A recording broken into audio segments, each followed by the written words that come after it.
এই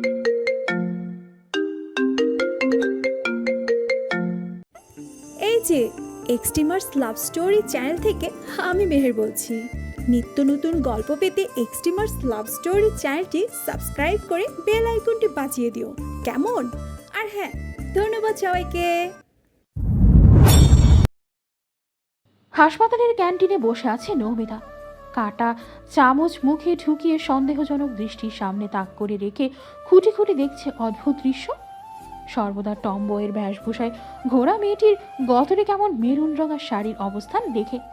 কটন সিল্কের শাড়ি কনুই পর্যন্ত ব্লাউজ, চুলগুলো হাত খোপা করে রাখা। সম্মুখের ব্যক্তির চেহারার খানিক অসন্তোষ লুটোপুটি খাচ্ছে নৌমিতার এমন দৃষ্টির অর্থ বুঝে।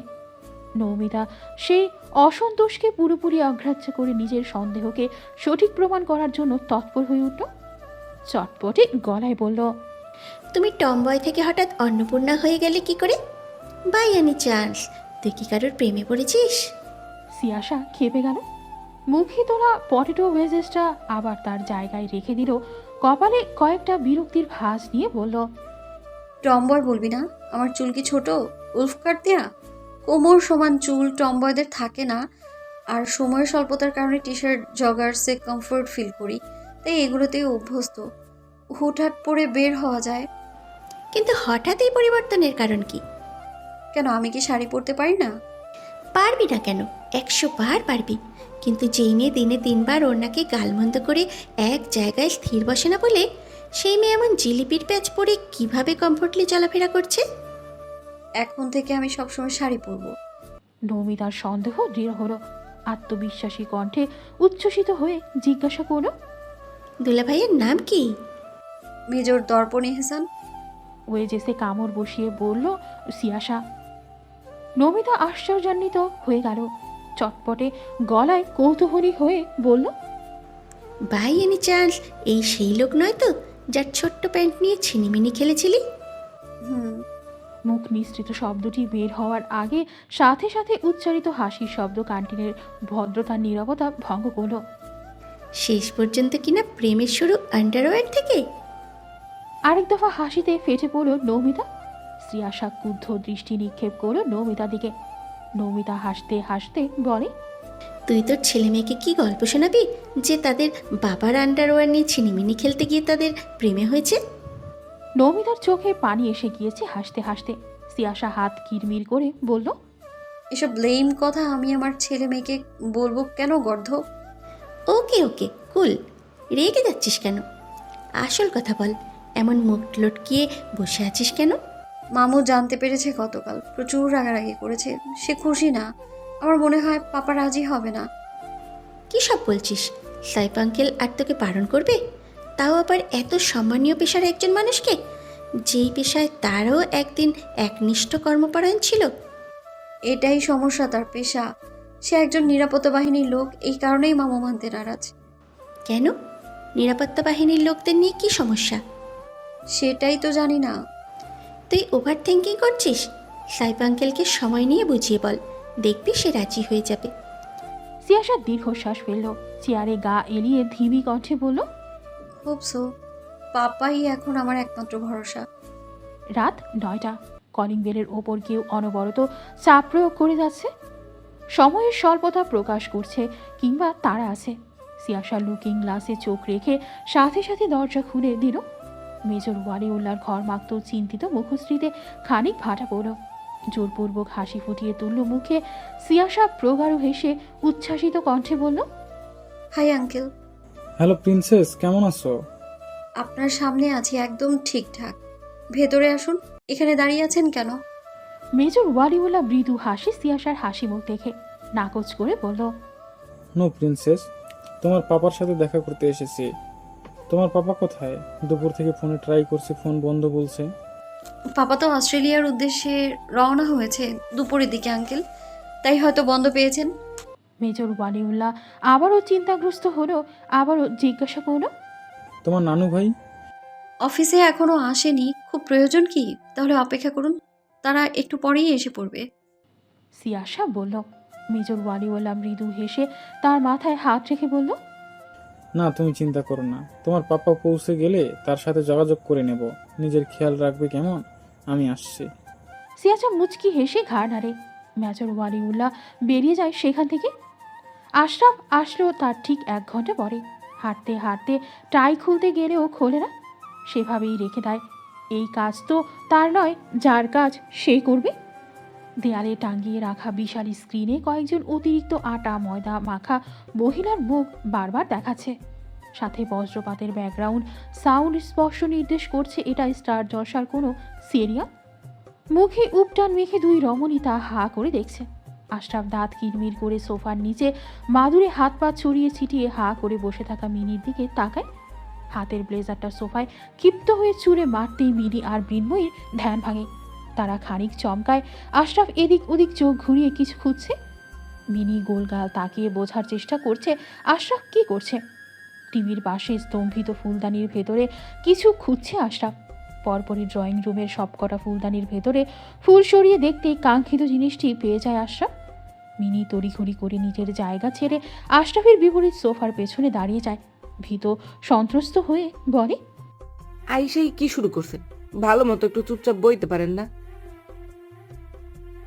আশরাফ জোড়া ব্যাত হাতে ক্ষিপ্ত হয়ে এগিয়ে যায় মিনির দিকে। তোর মতো হতচ্ছাড়ি আশেপাশে থাকলে কে চুপচাপ বসতে পারবে? তোর না কিছুদিন পর পরীক্ষা, তোর কিছুদিন পর বোর্ড এক্সাম, সেটা কি তুই ভুলে গিয়েছিস? তুই বসে বসে স্টার জলসা দেখছিস, আবার মুখে ওসব কি মেখেছিস? আজ তোর একদিন কি আমার একদিন? মিনি ভয়ে চেঁচিয়ে ওঠে। মৃন্ময়ী ভয়ার্ত দৃষ্টিতে আশরাফকে একবার দেখে নেয়, তারপর এক দৌড়ে নিজের ঘরে চলে যায়। সার গুরু খেপেছে। আমি পড়া শেষ করেই আসিতেছি, আফার কাছে জিজ্ঞাসা কইরা দেখেন। সবসময় এমন খেপাখেপি করবেন না। তুই আবার কথা বলছিস? দাঁড়া। বলেই আশরাফ সোফায় এক ঘা লাগিয়ে দিল। মিনি এক ছুটে নিজের ঘরে গিয়ে ঠাস করে দরজা লাগিয়ে দেয়। গটগট করে নিজের ঘরে ঢুকতেই আশরাফের ভ্রু কুঁচকে যায়। অতিরঞ্জিত হাসি নিয়ে দাঁড়িয়ে আছে মৃন্ময়ী। তাকে দেখলে যার মুখ অন্ধকার হয়ে যায়, তার মুখে এমন অস্বাভাবিক হাসি দেখে আশরাফের কপালে ভাঁজের সৃষ্টি হয়। সে কিছু বলতে যাবে, তার আগেই মৃন্ময়ী কৃত্রিম ভয়ার্ত হাসি মুখ নিয়ে আশরাফের সামনে এসে 2 হাতে তুলে কাকতারুয়ার মতো দাঁড়িয়ে যায়। ললাটের বলি রাখা আরও বেড়ে যায় মৃন্ময়ীর এমন কাজে। আশরাফের এক ভ্রু আপনা আপনি উঁচু হয়ে যায়। সন্দিগ্ধ গলায় জিজ্ঞেস করে, এসব কি? কেন? স্ত্রীর 3 নম্বর দায়িত্ব আপনার মনে নেই? দেখেছেন, আমি মনে রেখেছি। আশরাফ আশ্চর্য হয়ে যায়। কোনো ধমকাধমকি ছাড়াই এই মেয়ে কিভাবে স্ত্রীর দায়িত্ব পালন করতে লাগলো। বাড়তি কোনো কথা বলল না, চুপচাপ কাকতারুয়ার মতো দাঁড়িয়ে থাকা মেয়েটিকে উঁচু করে তুলল। কৃত্রিম হাসিযুক্ত মুখটি ইতস্তত ভঙ্গিতে আস্তে আস্তে আঁচল দিয়ে ঘরমাক্ত মুখটি মুছিয়ে দেয়। পরপরই কপালে 2 গালে পুরুষালী ওষ্ঠ শুকনো স্পর্শ দিয়ে সরে আসে। আশরাফ থমথমে মুখ দেখে যাচ্ছে মেয়েটি ধমকাধমকি ছাড়া এত ভালো পারফরমেন্স কিভাবে করছে। মৃন্ময়ী চটপটে হাতে শার্ট টাই খুলে লন্ড্রি বাস্কেটে রেখে তোয়ালে ট্রাউজার আর টি শার্ট এগিয়ে দেয়।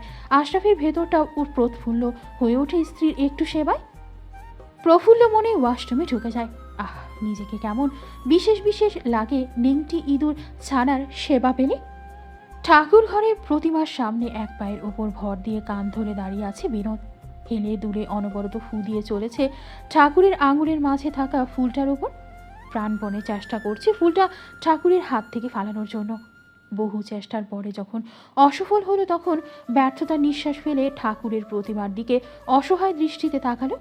করুণ গলায় বলল, এবারের মতো ক্ষমা করে দাও ঠাকুর, আর জীবনেও তুমি প্রণাম না করে ঘর থেকে বের হব না। দয়া করে এবার ফুলটা ফেলে দাও। ঠাকুর ফুল তো ফেললই না, বরং এমন ভাব ধরে মূর্তিমান হয়ে দাঁড়িয়ে আছে যেন সে বিনোদের কোনো কথাই শোনেনি। বিনোদ মুখ ছোট করে রান্নাঘরের দিকে তাকায়। লাল শাড়ি কোমরে গুজে লুচি বেলছে। গর্ভাবস্থায় মেয়ের দেহে জমে আজ যেন মাসুলভ সৌন্দর্য ফুটে উঠেছে মেয়েটির মাঝে। এই লক্ষ্মী তাকে আরও বেশি টানে। কিন্তু ঘরে ঢোকার সাথে সাথেই মেয়েটি তীব্র নিন্দা প্রকাশ করেছে তার প্রতি। সে নাকি খারাপ, আলসে হয়ে গিয়েছে। সকালে ব্যস্ততার কারণে ঠাকুরকে প্রণাম করে যেতে পারেনি, রাগের উৎস সেটাই। শাস্তি হিসেবে ততক্ষণ পর্যন্ত ঠাকুরের সামনে এভাবে দাঁড়িয়ে থাকতে হবে যতক্ষণ পর্যন্ত না ঠাকুরের হাতের ফুলটি পড়ছে। আরে এটা কি সিনেমা যে কর্মচারী ফ্যান ধরে বসবে আর নায়কের মাথায় ঠাকুরের আশীর্বাদ স্বরূপ ফুল পড়বে? সে করুণ গলায় ফের ঠাকুরের উদ্দেশ্যে বলল, লাল শাড়ি পরেছে ঠাকুর, বুকের ভিতর লাল শাড়ি পরেছে ঠাকুর, বুকের ভিতরটা চৌচির হয়ে উঠেছে। এখানে আর বসে থাকতে পারছি না, তাড়াতাড়ি ফুলটা ফেলে দাও। ঠাকুরের কাছ থেকে পাত্তা না পেয়ে সে গলা উঁচিয়ে বলল, সকালে অনেক ব্যস্ত ছিলাম লক্ষ্মী, এবারের মতো ক্ষমা করে দাও। ঠাকুর মনে হয় ব্যস্ত আছে অন্য কারোর পুজো ঘরে। কই, চুমু খাওয়ার সময় তো কোনো ব্যস্ততা থাকে না। চুমু ঠিকই তো খেয়েছিলেন, যত সব বাহানা ঠাকুরের সামনে। ঠাকুর অদৃশ্য বলে এ তো অনীহা, যেদিন ঠাকুরের সামনে দাঁড়াতে হবে সেদিন বুঝবেন। লক্ষ্মীও গলা উঁচিয়ে বলল। অন্তর অন্তর আরও কিছু বলবে তার আগেই পেট মুচড়ে উঠল। সে এক ছুটে দৌড়ে বেরিয়ে গেল রান্নাঘর থেকে। বিনোদ চিন্তিত কণ্ঠে বলল, কি হলো, এভাবে দৌড়াচ্ছ কেন? লক্ষ্মীর জবাব আসলো না। সে নিজের ঘরে ঢুকে গিয়েছে। বিনোদ তড়িঘড়ি করে ঠাকুরের কাছে আরও 2 বার হাত জোর করে ক্ষমা চেয়ে রান্নাঘরে গিয়ে গ্যাস বন্ধ করে দিল। নিজের ঘরে ব্যস্ত গতিতে এগিয়ে গেলে ওয়াশরুম থেকে শব্দ ভেসে আসছে। বেসিন আঁকড়ে বমি করছে লক্ষ্মী। বিনোদ তাড়াতাড়ি তাকে পেছন থেকে জড়িয়ে নিল নিজের সাথে। মাথায় হাত চেপে ধরলে কিছুক্ষণ বাদ বমি করা বন্ধ হয় লক্ষ্মীর। কি হলো, হঠাৎ করে এমন শরীর খারাপ হলো কেন? খাওয়াই অনিয়ম করেছ? দুর্বল দেহটি বুকে জড়িয়ে নিয়ে বলল বিনোদ। লক্ষ্মী এবারও উত্তর করতে পারল না। দৈহিক দুর্বলতার কারণে বিনোদ লক্ষ্মীর হাত মুখ ধুইয়ে পাজাকোলা করে ঘরে নিয়ে গেল। বিছানায় শুইয়ে দিতে মেয়েটি চোখ মেলে তাকায়। বিনোদ 1 গ্লাস পানি খাইয়ে দিল তাকে। নিটল দৃষ্টিতে লক্ষ্মী বিনোদের অন্ধকার হওয়া মুখটি দেখে নেয়। তার কিছু হলেই লোকটার মুখ এমন ছোট হয়ে যায়। লক্ষ্মী দুর্বল হাসি দিয়ে বলল, এত চিন্তা কেন করছেন? সবসময় সন্ধ্যা থেকে প্রচুর তৈলাক্ত খাবার খেয়েছি, তাই হয়তো বমি হয়েছে। বিনোদ শান্ত হতে পারে না। ওই ঘটনার পর থেকে লক্ষ্মীকে নিয়ে তার খুব ভয় হয়। শারীরিক অবস্থা খুব বেশি ভালো যায় না। একটুতেই নাজুক হয়ে পড়ে শরীর। আলগোছে লক্ষ্মীর এক হাত নিজের গালে ঠেকিয়ে মনির মুখে বলে, তুমি নিজের শরীরের একটুও যত্ন নাও না লক্ষ্মী। সবসময় বলি ডক্টর ম্যাডামের কাছে গিয়ে রেগুলার চেক আপ অন্তত করিয়ে রাখো, কিন্তু তাতেও তোমার। এটা কেমন কথা হলো? আমি ছাড়া আপনার কেউ নেই? কে বলল? আপনার বাবা মা ভাই বোন নেই? বিনোদ কথা বলে না। পরনের শার্টটা খুলে আলো নিভিয়ে দেয়। ধীর গতিতে লক্ষ্মীকে বুকে জড়িয়ে শুয়ে পড়ে। মাথায় হাত বুলিয়ে দিতে দিতে ধিমি কণ্ঠে বলতে শুরু করলো, আছে তো, কিন্তু ইদানিং তাদের চিনতে পারি না, বড্ড অচেনা লাগে। তারা কেন বুঝতে চায় না আমার ভালো থাকা তুমি? তারা যেমন আমার দায়িত্ব কর্তব্য ভালোবাসার স্থান রয়েছে, তেমনই তুমিও তো আমার দায়িত্ব কর্তব্য ভালোবাসা। একটা মেয়ে তার বাবা মা পরিবার পরিজন ছেড়ে যখন একটা অচেনা ছেলের উপরে ভরসা রেখে চিরদিনের জন্য অচেনা একটা ঘরে চলে আসে, তখন কি সেই ছেলের উচিত না তার বিশ্বাসের মর্যাদা রাখা? আমি প্রথম থেকেই কোঅপারেট করে চলছিলাম, কিন্তু তোমার ভালো থাকাটাও তো আমায় নিশ্চিত করতে হবে।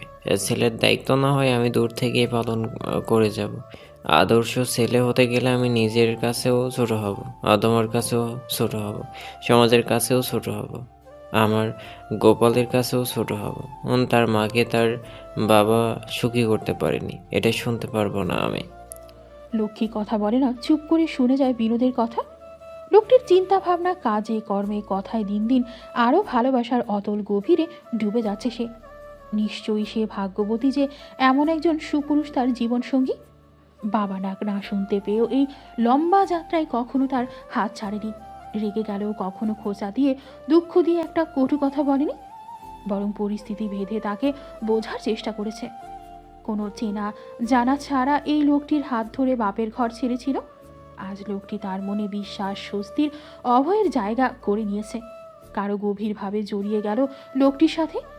বিনোদও জড়িয়ে ধরে পড়ল। আগামীকাল ডক্টর ম্যাডামের কাছে যাব, চেক আপ করিয়ে আনবো, ঠিক আছে? লক্ষ্মী মাথা ঝাঁকায়। লোকটাকে আর চিন্তায় ফেলবে না। বেশ খানিক্ষণ পরে বিনোদ ধীর কণ্ঠে ইতস্তত করে জিজ্ঞাসা করে, এ লক্ষ্মী, ঘুমিয়ে পড়েছ? খিদে পেয়েছে, খাবার দেব? না, খিদে পাইনি। তোমার কি বেশি খারাপ লাগছে? লক্ষ্মী বিনোদের বুকে থুতনি ঢাকায়। ভ্রু কুচকে দেখে নেয় লোকটির ইতস্তত চেহারা। কণ্ঠে সতেজতা চপলতা এনে বলল, আমি একদম ঠিক আছি। বমি করার পর শরীরটা আরও হালকা লাগছে, একটু খারাপ লাগছে না। ও, তাহলে তোমায় দুটো চুমু খাবো। জানোই তো, তুমি লাল শাড়ি পরলে আমার চোখ ঝলসে যায়, মাথা ঠিক থাকে না। বিনোদ মুখ ছোট করে বলল। লক্ষ্মীর থমথমে দুর্বল মুখ ঠিকরে উচ্চস্বরে হাসি বের হয়ে আসলো বিনোদের বলার ধরন দেখে। বিনোদ মুচকি হেসে প্রাণ ভরে দেখতে লাগলো লক্ষ্মীর হাসি। লক্ষ্মী কাল বিলম্ব না করেই ঝুঁকে যায় বিনোদের দিকে, একে একে ছুঁয়ে দিল বিনোদের পুরো মুখশ্রী। বিনোদ তৃপ্তির হাসি নিয়ে দু হাতে শক্ত করে আঁকড়ে ধরে মেথযুক্ত কোমর। মেয়েটি তার মানসিক প্রশান্তি, তার জন্য সে সকল সুখ থেকে বঞ্চিত হতে রাজি, হোক না সেটা পৃথিবীর সবচেয়ে সুন্দর সুখ, বাবা হওয়ার সুখ। তমসায় আচ্ছাদিত ধরণীতে তখন সবেমাত্র আলোর বিস্তার ছড়াচ্ছে। গগনে রাশি রাশি নীলাভ সাদাটে রৌদ্র উজ্জ্বলহীন মেঘমালা। সকালের শীতল ধুলোহীন বাতাবরণে কয়েকজনে দল বেঁধে মৃদু আড্ডায় মশগুল হয়ে দৌড়াচ্ছে। শহুরে জীবনের প্রত্যাহিক কর্মব্যস্ততা এখনো শুরু হয়নি বলে পাখির মৃদু কিচিরমিচির আওয়াজ সুস্পষ্ট শোনা যাচ্ছে। দৈত্যাকার লোহার গেটের দুই পাশে দুটো সোনালু ফুলের গাছ শটান হয়ে দাঁড়িয়ে আছে, চূড়ায় হলুদ দোপাট্টা ছড়িয়ে। ডুপ্লেক্সের বাড়িটির সৌন্দর্য এই দুই হলুদিয়া সুন্দরী কেড়ে নিয়েছে। মৃন্ময়ী ম্লান দৃষ্টিতে তাকিয়ে আছে, খুব ইচ্ছে করছে এসির কৃত্রিম শীতলতা, যান্ত্রিক শব্দের সমাহার থেকে বেরিয়ে প্রকৃতির কোলাহলে নিজেকে মত্ত করতে, কিন্তু তা যে হবার নয়। বারান্দার স্লাইডিং গ্লাসের থেকে সকল পর্দা সরিয়ে দেয়ায় ফকফকা আলোয় ঝলমলিয়ে রয়েছে বিশালাকার কামরাটি। মৃন্ময়ী ঘাড় ঘুরিয়ে তাকায় ঘুমন্ত লোকটির দিকে। কত কিছুই না করলো ঘুম থেকে ওঠানোর প্রয়াসে, পর্দা সরিয়ে দিয়েছে, ঠাকঠুক শব্দ করেছে যেন প্রাকৃতিক উপায়ে উঠে যায়, কিন্তু না, কুম্ভকর্ণ ওঠার নাম নেই। সে হাত বাড়িয়ে বালিশের নিচ থেকে নোটপ্যাডটা বের করল। 1 নাম্বার দায়িত্ব পড়তে ভ্রুযুগল কুঁচকে যায়। কি একবার মুখ ফসকে বুড়ো বলেছে, সেই থেকেই জীবনটা একদম কলাগাছ বানিয়ে রেখেছে। কোনো স্ত্রী তার স্বামীকে চুমু দিয়ে ঘুম থেকে ওঠায়, আবার তার সামনে শাড়ি পরে? এত আহ্লাদ আছে নাকি এখানকার দিনে? এই সব উদ্ভট জিনিস এই লোকের আবিষ্কার করা, সে তার ঢের জানে, তাকে জব্দ করা লাগবে না। লোকটা তো জানে এমন অল্প স্বল্প স্পর্শের কাছে সে কাবু। দেহ মন দুটোই দুর্বল হয়ে পড়ে, এই কারণেই ইদানিং লোকটার স্পর্শে সে অভ্যস্ত হয়ে গিয়েছে। তেমন একটা অস্বস্তি হয় না। মন মানতে না চাওয়া আরও একটা কথা আছে, যেটা সে কোনো ক্রমেই স্বীকার করবে না, করবেই না। কেন করবে? লোকটার এমন অল্প স্বল্প স্পর্শ তার ভালো লাগে, এটা তো ডাহা মিথ্যা কথা। তবুও ইদানিং অবচেতন মনে প্রায়শই এমন অদ্ভুত চিন্তা ভাবনা জেগে বসে। উগ্রতার আড়ালে লোকটার নরম এক সত্তা, যা প্রতিবার তার কাছে না চাইতেও প্রকাশ পায়। এই যে রাতের আড়ালে প্রায়শই তার ঘুম ভেঙে যায়, নিজেকে আবিষ্কার করে কারো বাহু ডোরে, কেমন আদুরে হাতে জড়িয়ে তার ঘাড়ে মুখ ডুবিয়ে ঘুমায়। তখন খুব শান্তি লাগে তার। অফিসে যাওয়ার আগে তাকে আদর করে দিতে হবে, অফিস থেকে আসলে তাকে আদর করে দিতে হবে, আঁচল দিয়ে মুখ মুছিয়ে দিতে হবে, ঠিক যেন একটা বাচ্চা। হাঁটার তালে তার সাথে দেখা হলে মিষ্টি হাসি দিতে হবে, অবহেলা করা যাবে না। এমন কত শত আইন জারি করেছে তার উপর। মুচকি হাসি ফুটে উঠল মৃন্ময়ীর ওষ্ঠপুটে। গতকাল আপা ফোন করেছিল, তখন এক অদ্ভুত কথা শুনতে পায় সে। তার দুলাভাই এসেছিল তাদের বাড়িতে, হাত পা ভাঙা অবস্থায় হুইল চেয়ারে করে। চেহারা সুরতের বেহাল দশা হয়েছিল। তার চেয়েও অবাক করা বিষয় হলো, সে তার বাবার কাছ থেকে নেওয়া সব টাকা ফেরত দিয়ে গিয়েছে। আপার পা ধরে ক্ষমাও চেয়েছে, অনুরোধও করেছে তাদের ফিরে যেতে, এমনকি তাদের নিয়ে আলাদা বাসায় থাকবে। সে একটা নতুন চাকরি পেয়েছে, সেটাও আবার আশা গ্রুপ অফ ইন্ডাস্ট্রিজের মোটা অঙ্কের বেতনে। এই ঘটনার পরিপ্রেক্ষিতে তার একটা নামই মাথায় আসে, সেটা হলো আশরাফ। তাকেই তো সেদিন বলেছিল দুলাভাইয়ের কথা, নতুবা হঠাৎ করেই দুলাভাই কেন আপার কাছে ক্ষমা চাইবে, আর আচমকা আশরাফের কোম্পানিতেই বা কেন চাকরি পাবে? এক ধাপ শ্রদ্ধা মুগ্ধতা বেড়ে যায় খ্যাচখেচে লোকটির প্রতি। লোকটির কাছে বুঝি সে এতটা গুরুত্বপূর্ণ। অবচেতন মন আরও একটা কথা বলে, সেটাও তার কাছে ডাহা মিথ্যা কথা বলে মনে হয়। লোকটা কি তাকে ভালোবাসে? না না, এমন কিভাবে হতে পারে? লোকটা এমন খ্যাচ তো সেই বাসরাত থেকেই করে, এতটুকু সময়ের মাঝে কারোর ভালোবাসা হতে পারে বুঝি?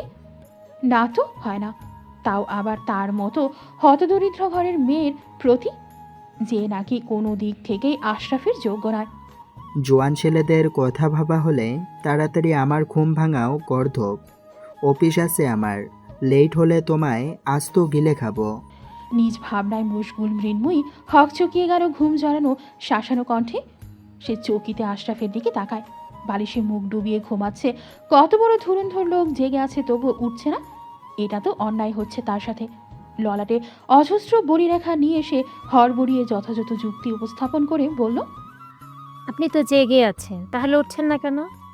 বালিশে মুখ ডুবিয়ে থাকা লোকটি তেজি কণ্ঠে বলল, কোথায় জেগে আছি?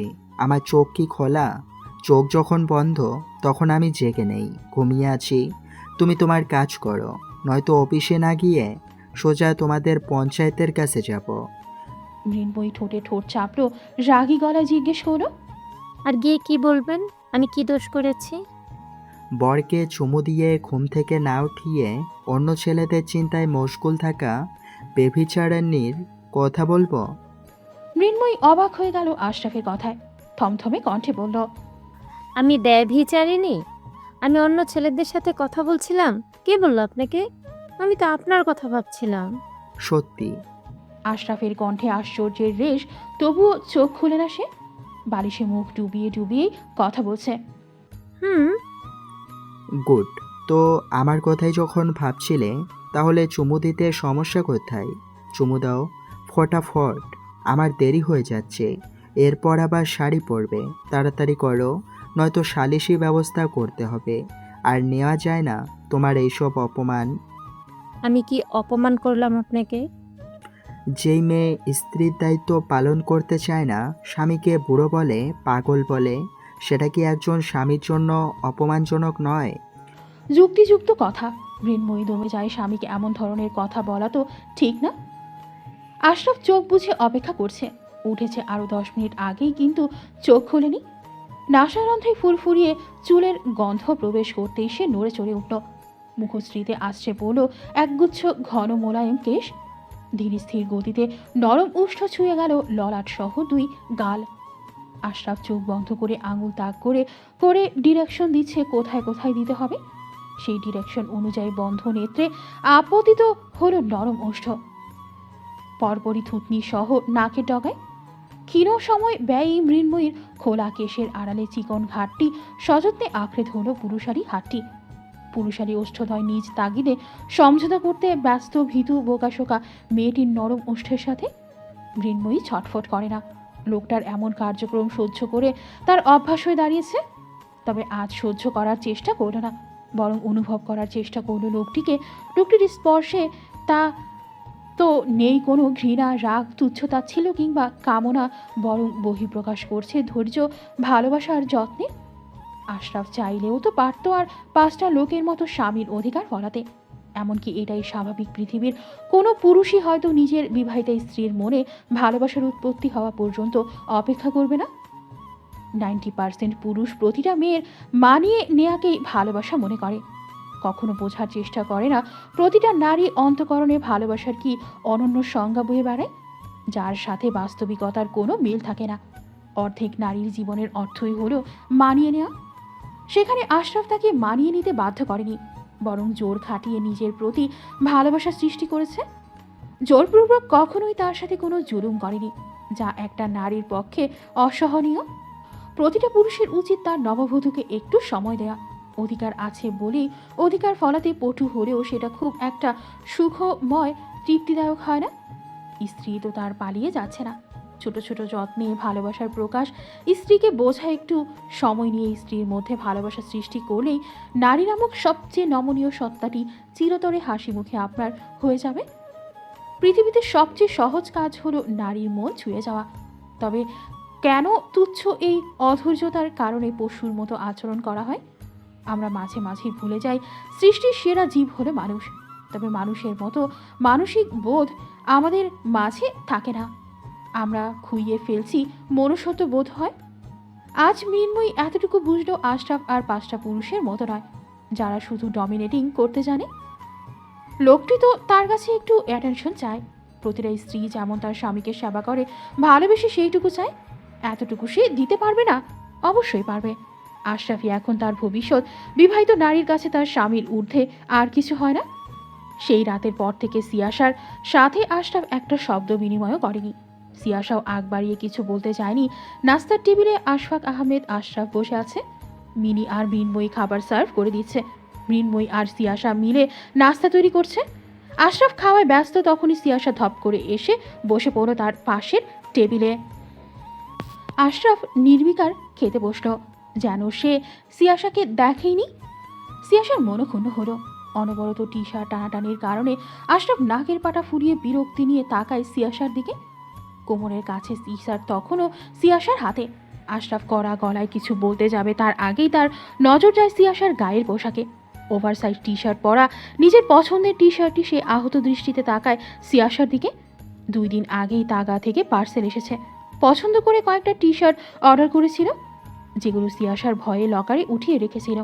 তবুও শেষ রক্ষা হলো কি? যেখানে মানুষ স্বর্ণ টাকা পয়সা লকারে রাখে, সেখানে সে টি শার্ট লকারে রাখে। তাতেও এই মেয়ের কাছ থেকে রক্ষা করতে পারেনি। খানিক তেতে উঠে বলল, এটা আমার টি শার্ট। তো আমি কখন বললাম এটা আমার টি শার্ট? তুই নিয়েছিস কেন আমার টি শার্ট? তোর জন্য কি এখন আমার লকারও সেফ না? আমাকে কি ফকিনি মনে হয় যে তোমার লকার হাতাতে যাব? এটা তো মৃন্ময়ী কাল এনে দিয়েছে, তাই পড়েছি। আমি কি জানি এটা তোমার না কার? আশরাফ ক্রুদ্ধ দৃষ্টি নিক্ষেপ করে মৃন্ময়ীর দিকে রাগী গলায় বলে, এই মেয়ে, তুমি আমার টি শার্ট ওকে কেন দিয়েছো? ভীত সন্ত্রস্ত হয়ে দাঁড়িয়ে থাকা মৃন্ময়ী কেঁপে উঠল আশরাফের চিৎকারে। গতকাল আলমারি গোছাতে গিয়েই অনেকগুলো টি শার্ট দেখতে পায়। দেখতে দেখতে তার এই টি শার্টটি খুব ভালো লাগে। যেহেতু মনি সবসময় টি শার্ট পরে, তাই সে খুশি মনে তার জন্য নিয়ে আসে। সে ভীত গলায় বলল, ওটা মনিকে পড়লে অনেক ভালো লাগবে, তাই মনিকে দিয়েছিলাম। অনেকগুলো ছিল, তাই ভেবেছি আপনি কিছু বলবেন না। আশরাফ বিতৃষ্ণা ভরা দৃষ্টিতে তাকায় মৃন্ময়ীর দিকে। হ্যাঁ, এটাই করবে তুমি। যত জ্বালা আমার হয়েছে, বউ ভাগ্নের কারণে একটা টি শার্ট কিনেও শান্তি নেই। একটা না, অনেকগুলো ছিল তো। মৃন্ময়ী বোকা বোকা কণ্ঠে হরহরিয়ে বলল। সাথে সাথে আশরাফ ধমকে উঠল, চুপ করো। আর যদি দেখেছি দুজনকে আমার টি শার্টের ধারের কাছে ঘেঁষতে, তো খবর আছে। সিয়াশা মুখ বাঁকায় মামার কথায়। তার বইয়ে গিয়েছে।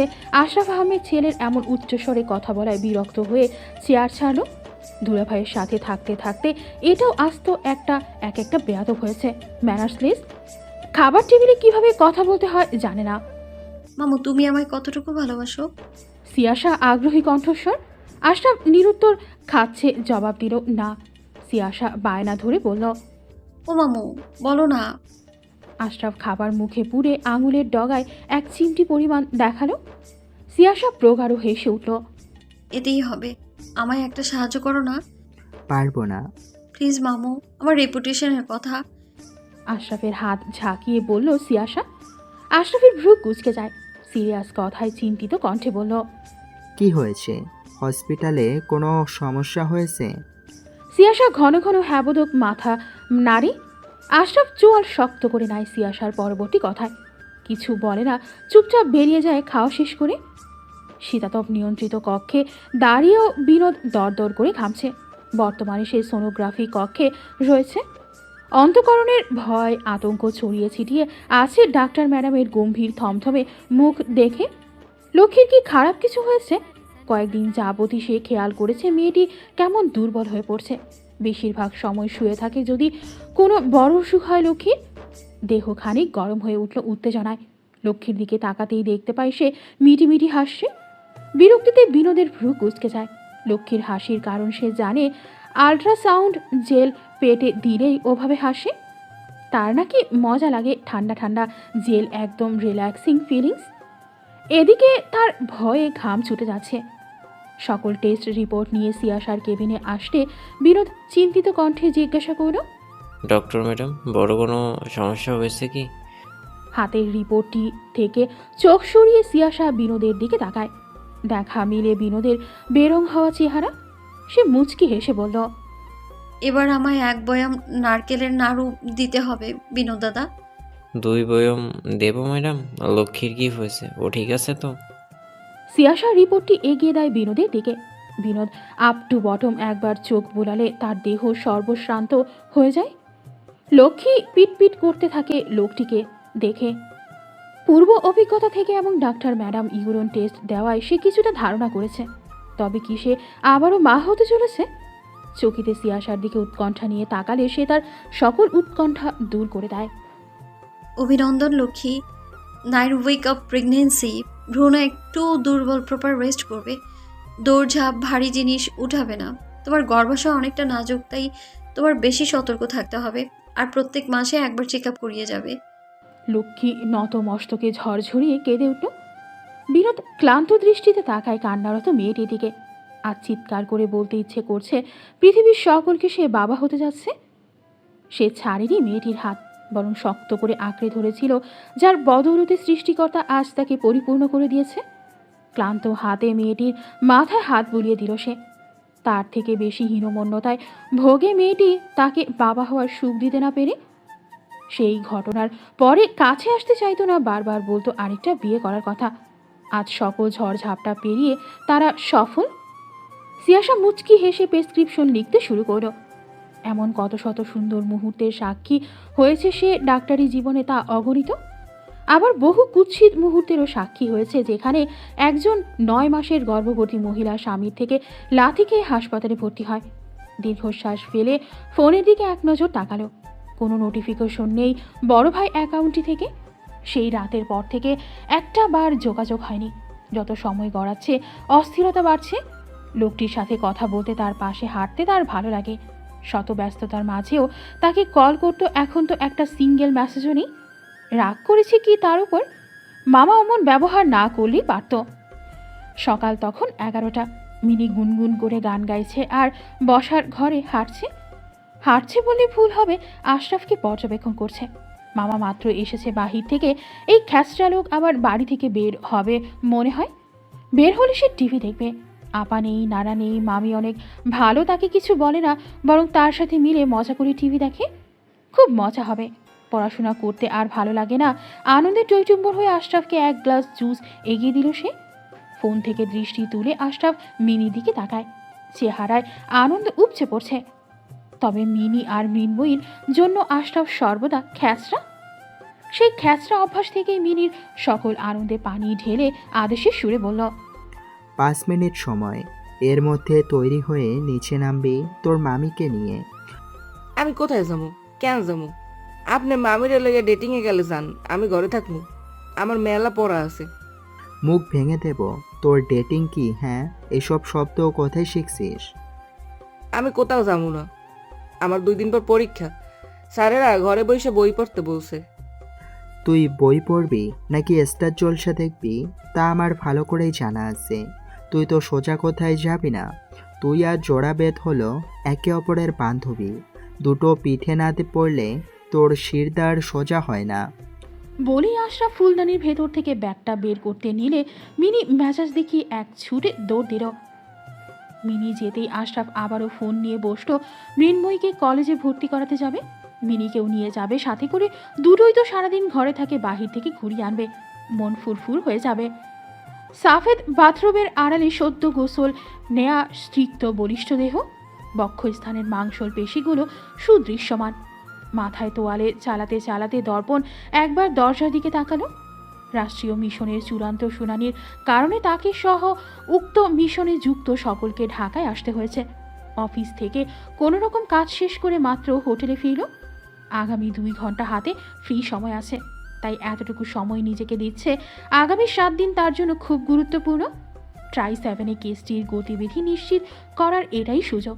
দেশে হওয়া প্রতিটা হামলা যদি সে আটকাতে পারে, তবে একটু হলেও ক্ষতিসাধন হবে ঘাতকদের। যেটা একটু হলেও নজর কাড়বে যে এই সকল কিছুর পেছনে মাস্টার মাইন্ড রয়েছে, আর সে এটাই চায় ক্ষিপ্ত হয়ে কোনো এক ভুল করুক। কলিং বেল বেজে উঠতেই সে ব্যস্ত পায়ে এগিয়ে যায় দরজার দিকে। এক কাপড়ে বান্দরবন থেকে ঢাকায় আসে সে। পোশাক অর্ডার করেছে, তা এখন এসেছে বোধহয়। দরজা খুলতেই রুম সার্ভিস বয় একটি প্যাকেট এগিয়ে দেয়। সে ধন্যবাদ জানিয়ে মানি ট্রান্সফার করতে যায়, কিন্তু ছেলেটি জানায় টাকা পেইড। দর্পণের ভ্রুকুটি এক হয়ে গেল। আমি তো বিল পে করিনি, তবে আর এই ক্যাশ অন ডেলিভারি ছিল। ছেলেটি প্রফেশনাল কৃত্রিমতা বজায় রেখে বলল, sorry sir, I don't know. আমার কাজ আপনার নামে আসা পার্সেল পৌঁছে দেওয়া। দর্পণ মাথা নেড়ে সম্মতি দিয়ে দরজা আটকে ভেতরে চলে আসে। মনের ভেতর খচখচ থাকলেও নির্ভীক হাতে গ্লাভস পরে বক্সটি খুলতে লাগলো। কেউ কুষড়যন্ত্র আটছে নাকি তার বিরুদ্ধে। বক্সটি খুললেই বিরক্তিতে মুখ থেকে চ শব্দ বের করে ওঠে দর্পণ। সাদা রঙের ক্যাজুয়াল পোশাকে যত্ন করে সাজিয়ে রাখা বক্সটির সাথে ব্র্যান্ডেড পারফিউম, ঘড়ি, এগুলো সে অর্ডার করেনি। তবে এগুলো কোত্থেকে আসতো? সে ভ্রু কুচকে দু হাতে মেরে ধরল শার্টটি। Soft silky transparent fancy shirt, সাথে সাদা প্যান্ট। এমন ইনফর্মাল শার্ট যে ইহকালে কখনো পরেনি। সময় গড়াতে থাকে দ্রুত গতিতে। নিজের পোশাক আসছে না দেখে দর্পণ ওটাই পরে নেয়। নিচে খেতে যেতে পারবে, আরও অফিসাররা রয়েছে, একসাথে খাবে। আয়নার সামনে দাঁড়ালে তার ইতস্ততা দ্বিগুণ বেড়ে যায়। নামে মাত্র শার্ট, পাতলা আবরণে দেহের অভ্যন্তরে পুরুষালী আকর্ষণীয় মাংসল পেশির ভাঁজ সব দৃশ্যমান। একজন সেনা কর্মকর্তার এমন পোশাক মোটেই দৃষ্টি নন্দনীয় নয়। সে অসহায় হয়ে এদিক ওদিক তাকায়। ইনার টি শার্টও ধুয়ে দিয়েছে সে, নিচে পড়বে। বাধ্য হয়ে সে বেরিয়ে পড়ে ওই পোশাকেই। 5 তলা থেকে দোতলায় রেস্টুরেন্টে নামলে ললাটের ভাঁজ দৃঢ় হয়। নিজের পোশাকের সাথে সাদৃশ্য নারী অবয়বেও এই একই পোশাক দেখতে পেয়ে স্তম্ভিত কৌতূহলী পানে সে সহকারী অফিসারদের টেবিল পাশ কাটিয়ে এগিয়ে যায় ওই টেবিলের দিকে। প্রতিটা নারীর কাছে তার পছন্দের পুরুষ সে যে কতটা সুদর্শন হয় তার বর্ণনা হয়তো সেই নারী নিজেও দিতে পারবে না। সর্বদা ফর্মাল লুকে দেখা পুরুষটিকে কখনো এমন ক্যাজুয়াল লুকে দেখার সুযোগ হবে ভাবতে পারিনি। ফিনফিনে পাতলা পোশাকের আড়ালে পুরুষালী মাংসল পেশির এক একটা খাজ উষ্ণতা ছড়াচ্ছে নারীটির অন্তঃকরণে। 6 ফুট 2 ইঞ্চির দেহে ঢিলেঢালা শার্টের সাথে গোটানো হাতা সামান্য একটা জিনিস পুরুষালীর মুখদর্শনের মাত্রা তরতর করে বাড়িয়ে দিয়েছে। টপ টু বটম শার্টের প্রতিটা বোতাম এমনভাবে আটকানো যেন ফর্মাল পোশাক পরেছে। ফেন্সি পোশাকে এভাবে বোতাম লাগানো খানিক হাস্যকর লাগছে। তবুও এতটুকু খুঁত যেন পুরুষটির সৌন্দর্য নষ্ট করতে পারছে না। বাহ্যিক গঠন ও ব্যক্তিত্ব, হাঁটার বাচনভঙ্গি, চেহারার গাম্ভীর্যতা সকলের দৃষ্টি আকর্ষণ করতে সক্ষম। কিন্তু অদ্রিতা শুধু দৃষ্টি নয়, বরং মস্তিষ্ক সহ বুকের বাঁ পাশে ধরফর করা ওই যন্ত্রটিতেও যেন এই পুরুষটিরই শুধু আধিপত্য। রন্ধ্রে রন্ধ্রে বয়ে চলে উত্তেজনা তাকে নিজের করে পাওয়ার। এর থেকে যে নিস্তার নেই, সে কিভাবে বোঝাবে মনকে তার সামনের পুরুষটিকে? ললাটে অজস্র বলি রেখা, মস্তিষ্কে অজস্র প্রশ্ন। সম্মুখ দৃষ্টির প্রসন্নতা, লাজুকতা, কামুকতা যেন আজই নজরে পড়ল। এর আগে কখনো এমন দৃষ্টি সে খেয়াল করেনি, করার কথাও না। প্রফেশনাল কাজের বাইরে কখনো এক নজর শীতল দৃষ্টি ফেলত না সে অদ্রিতার দিকে। তাই হয়তো বিষয়টা এড়িয়ে গিয়েছে। দর্পণ যেতেই অদ্রিতা মুচকি হেসে চেয়ার এগিয়ে দিল। দর্পণ চুপচাপ বসে চেয়ারটিতে, অদ্রিতাও বসে দর্পণের বিপরীত চেয়ারে। একবার আগা গোড়া পর্যবেক্ষণ করে নেয় অদ্রিতার। সাফেদ রঙা সেম শার্ট প্যান্ট পরা, ইরানের পোশাকটিও অশ্লীল। সে চোখ সরায়, দৃষ্টি তাক করে একদম চোখে চোখে। অদ্রিতা উৎফুল্লিত কণ্ঠে বলল, আপনাকে সুন্দর লাগছে। আমি প্রচুর এক্সাইটেড ছিলাম আপনাকে এমন ক্যাজুয়াল পোশাকে দেখার জন্য। ভুল বললেন মিস অদ্রিতা, এটা ক্যাজুয়াল পোশাক নয়, অশালীন ফ্যান্সি পোশাক। মেবি, কিন্তু ওটা অশ্লীল হবে না, হট হবে। দর্পণ এক দৃষ্টিতে তাকিয়ে থাকে অদ্রিতার দিকে। অদ্রিতার নির্লিপ্ততা অস্বাভাবিক লাগছে তার কাছে। কি অর্ডার করব স্যার? ওহ সরি, আজ কোনো প্রফেশনাল সম্বন্ধ না। দর্পণ, কি অর্ডার করব? দর্পণ প্রতিক্রিয়া দেখায় না, শীতল দৃষ্টি রেখে শীতল কণ্ঠে বলে, এই দায়িত্বটা আপনার নয় মিস অদ্রিতা। মিস অদ্রিতা নয় দর্পণ, শুধু অদ্রিতা বলুন। আর আমায় আপনি করে বলার প্রয়োজন নেই, তুমি করে বলতে পারেন। আমি কিছু মনে করব না, বরং খুশি হব। আপনার খুশি অসুখী আমার বিবেচ্য বিষয় নয়। কণ্ঠের তিক্ততা প্রকাশ পেল। অদ্রিতার হাসি হাসি মুখটায় একটু ভাটা পড়লেও তা বেশিক্ষণ টিকল না। এখন বিবেচ্যের বিষয় না হলেও একটা সময় আপনার ধ্যান জ্ঞান, বিবেচ্য অবিবেচ্য সকল বিষয় আমিই হব। Sound funny. দর্পণ মৃদু হেসে বলল, হাসিতেও তার তুচ্ছ চাচ্ছিল্য। এটা বাদ দিন, কথা তো হতেই থাকবে। আমরা বরং খাবার অর্ডার করি, খিদে পেয়েছে আমার। দর্পণ পুরোপুরি অগ্রাহ্য করল অদ্রিতার কথা। কাট কাট কণ্ঠে বলল, এইগুলোর মানে কি মিস অদ্রিতা? কোনগুলো? What did you said me this type of cheap dresses? ভালোবাসার মানুষটিকে নিজের দেওয়া পোশাকে দেখতে চেয়েছিলাম, বরং আপনাকে আমার কল্পনার থেকেও সুন্দর লাগছে দর্পণ। আমার মস্তিষ্ক সচ্ছল নেই মিস অদ্রিতা, তা কি আপনি জানেন? এর কারণও আপনি। আমার মস্তিষ্ক আপনি ব্যতীত অন্য কিছু ভাবতে পারি না। দর্পণ নামটি আমার মস্তিষ্ক অচল করে রেখেছে, অন্য কিছু ভাববার ফুরসত দেয় না। আমি আর পারছি না দর্পণ, আমার আপনাকে প্রয়োজন। দর্পণের মুখাভঙ্গি অত্যধিক পরিমাণে স্বাভাবিক। মেয়েটির আর্তনাদ কর্ণকুহরে পৌঁছেছে কিনা বোঝা দেয়। অনতি দূরে টেবিলে বসা অফিসারদের দৃষ্টিক্ষণ সময় বাদ বাদ এদিকেই আপতিত হচ্ছে। কেউ আবার মিটিমিটি হাসছে দুজনের পোশাকের মিল দেখে। মোটামুটি সকলে ধারণা করে নিয়েছে কলিগ থেকে যুগলে পরিণত হয়েছে দুজন। এমন ঘটনা অস্বাভাবিক নয়, অনেক দেখেছে। You have lost your mind miss Adrita. আপনি কার সাথে কি কথা বলছেন? ভুলে বসেছেন? নিজের বোকামি নিজের কাছেই রাখুন। আপনি আমার কাছে আমার আন্ডারে কাজ করা একজন সেনা সদস্য ব্যতীত আর কিছুই না। তাই নিজের মধ্যে এমন ভুল আকাঙ্ক্ষা পুষবেন না। অদ্রিতার প্রফুল্ল উৎফুল্লতা ম্লান হয়ে যায়। ম্লান দৃষ্টিতে তাকিয়ে থাকে দর্পণের আটসাট হয়ে থাকা মুখটির দিকে। তাচ্ছিল্য হেসে বলল, তো কে পুষবে? ডক্টর সিয়াসা চৌধুরী? দর্পণের মুখাভঙ্গি কঠোর হয়, তবুও শীতল কণ্ঠে বলল, আপনি কিভাবে ভাবলেন আমার ব্যক্তিগত বিষয় নিয়ে আপনাকে কৈফত দেব?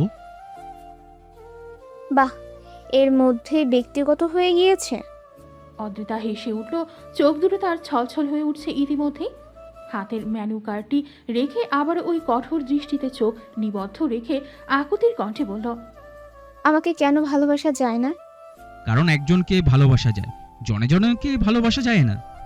অদ্রিতা ফুঁসে উঠে টেবিলের সজোরে হাত চাপড়ে বলল, কি আছে তার মধ্যে যা আমার নেই? তার থেকে শত গুণ বেশি সুন্দরী আমি। স্টাবলিশ আমি। আপনাকে অনেক ভালো রাখবো আমি। দর্পণ মৃদু হেসে উঠল, কিছু বলল না। আলগোছে পকেট থেকে ফোনটা বের করলো। অদ্রিতা নুইয়ে গেল দর্পণের নির্ভীকতার। ম্লান কণ্ঠে ফের তিক্ততা ছুঁড়ে বলল, নাকি সে প্রাপ্ত সেনা প্রধান জেনারেল আশফাক আহমেদের নাতি বলেই তার এত কদর? সাহিব চৌধুরীর মতো স্বনামধন্য এলদি বনদির বাবার মেয়ে বলেই তার প্রতি এত ভালোবাসা? দর্পণ ফোনের স্ক্রিন থেকে চোখ তুলে তাকায় জোরপূর্বক ভালোবাসা আদায়ের চেষ্টায় মগ্ন নারীটির দিকে। সগৌরবের কণ্ঠে বলে, পার্থক্য এটাই, যেখানে আপনার মতো নারীরা টাকা, পদ, ক্ষমতা, সৌন্দর্য নিয়ে সকল কিছুকে বিবেচনা করেন, সেখানে সিয়াসা একজন কিছু ঊর্ধ্বে। একটা ওয়েলদি ফ্যামিলির মেয়ে হওয়া সত্ত্বেও তার বাসায় জানলার পাশে সিটটি খুব পছন্দের। 5 তারকা হোটেলে খাওয়ার প্রাচুর্য থাকা সত্ত্বেও তার মারমা বাজারের ওই হতদরিদ্র পান মশলাটার পান টঙের দোকান করা লিকার চা, রোড সাইডে ঝালমুড়ি, পানিপুরি তার খুব পছন্দের। সে একটা মুক্ত পাখি, যাকে টাকা, দামি দামি উপহার, টাকা, গাড়ি, বাড়ি সুখী করতে পারে না। সেখানে নারীরা তার প্রিয় মানুষটির কাছে অ্যাপেল ওয়াচ, আইফোন, বিলাসবহুল গাড়ি উপহার চায়। সেখানে সে আমার কাছ থেকে পাহাড়ের চূড়ায় ছোট্ট একটা কুঁড়ে ঘর চায়। ঘন জঙ্গলে লুকিয়ে থাকা কাঠবিড়ালি দেখলে সে খুশিতে আত্মহারা হয়ে যায়। বৃষ্টির পানি ছুঁতে পারলে সে খুশি হয়ে যায়। নিস্তব্ধ রজনীর জনমানবহীন পথে আমার হাত ধরে হাঁটতে পছন্দ করে। প্রাপ্তকালে পাহাড়ের চূড়ায় সবুজ ঘাসের মাঝে দাঁড়িয়ে থাকা ছোট্ট ছোট্ট ডেজির মাঝে শুয়ে থাকতে পছন্দ করে। সে অন্যান্য তার চাওয়া পাওয়া, আচার আচরণ, প্রাণোচ্ছল থেকে নয়তো এই প্রাণহীন, পরিচয়হীন অনাথ একটা ছেলেকে ভালোবাসতে পারে। তাকে ভালোবাসার কারণ বর্ণনা করতে গেলে আমি ক্লান্ত হয়ে যাব। তবুও আমার কারণ শেষ হবে না। নিজেকে তুলনা করতে যাবেন না তার সাথে, তাহলে নিজেই হতাশ হবেন, তুচ্ছ তাচ্ছিল্য হবেন তার মহত্ব, অন্তর্নিহিত সৌন্দর্য দেখে। অদ্রিতার বুকের ভেতর ছিন্ন বিচ্ছিন্ন হয়ে যাচ্ছে প্রিয় মানুষটির মুখ থেকে অন্য কারোর এত সুন্দর বর্ণনা শুনে। কথা শেষ করতেই দর্পণ হাতের ফোনটি তুলে ধরে। অদ্রিতার সামনে। অদ্রিতা চমকে উঠল স্ক্রিনে থাকা নিজেকে দেখে। দর দর ঘামতে লাগলো। হাঁসফাঁস করে তাকায় দর্পণের দিকে, ওষ্ঠ ফুটে তার ক্রূর হাসি। গত দুদিন আপনি ছুটিতে ছিলেন মিস অদ্রিতা, অনেক কিছুই মিস করে গিয়েছেন। আপনি যাকে সিয়াশাকে মারার দায়িত্ব দিয়েছিলেন তারা সকলেই আমার কাছে বন্দির দশায় রয়েছে। আপনি ভালোবাসার যোগ্য নন। আপনি একজন হিংস্র, প্রবণ, হিংস্র নারী, যে কিনা নিজের সুখের জন্য কারোর জীবনও কেড়ে নিতে দ্বিধাবোধ করে না। আপনার মতো হিংস্র নারীকে দেশ ও দেশের মানুষ উভয়ের জন্য অনিষ্টকারী। অদ্রিতার চোখ থেকে অনর্গল অশ্রু গড়িয়ে পড়ছে। উন্মাদের মতো নিজের চেয়ার ছেড়ে দর্পণের সামনে হাঁটু গেড়ে বসল।